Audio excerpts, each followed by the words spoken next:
Баяғыда бір бай науқастанып жатса керек, жалғыз ұлы бар екен. Сол ұлын қасына шақырып, ұлына 2 өсиет қалдырыпты.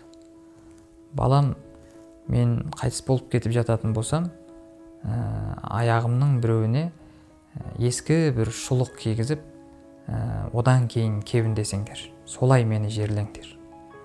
Ал екінші өсиетім, мына хатты мен қайтыс болып мені жерлегенге дейін еш ашып оқыма.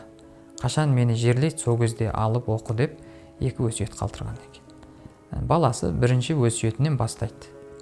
Бір ескі шұлықты тауып алып, әкесін жуындырып, соны кебіндеумен айналысып жатқан қариялар мен имамға барып, әкемнің осындай бір өсиеті бар еді, бір аяғына осы шұлықты кигізіп жіберсеңіздер дейді.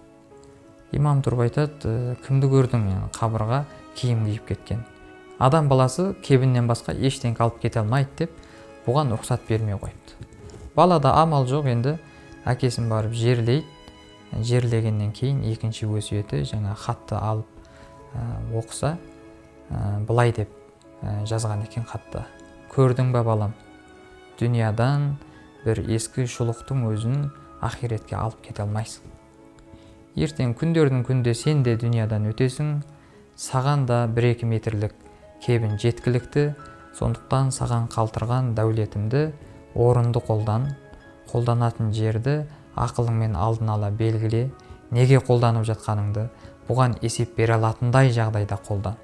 Екінші, намазды уақытылы оқы, одан басқа құлшылықтардың барлығын ақсатпай жаса.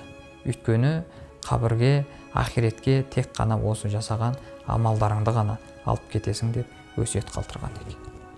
Енді бұл болған болса да, болмаған болса да, ол маңызды емес.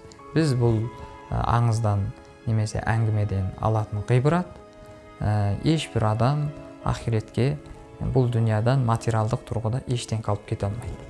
Алып кететін күннің өзінде оның ол адамға беретін ешқандай да бір пайдасы жоқ.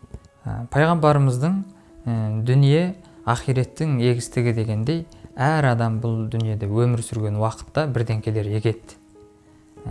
Мұсылманы да егеді, әлсіз мұсылманы да егеді, мұнафығы да егеді, атейсі де егеді, дінсізі де егеді. Бірақ олардың ақиретке алып кетіп жатқаны, оны тозақтан құтқара алмауы маңызды болған осы. Егер де еккен нәрсеңіз сізді тозақ отынан құтқаратындай дәрежеде құнды болса, онда ол сіздің бұл дүниеден алып кеткен ең құнды дүниеңіз болып саналады.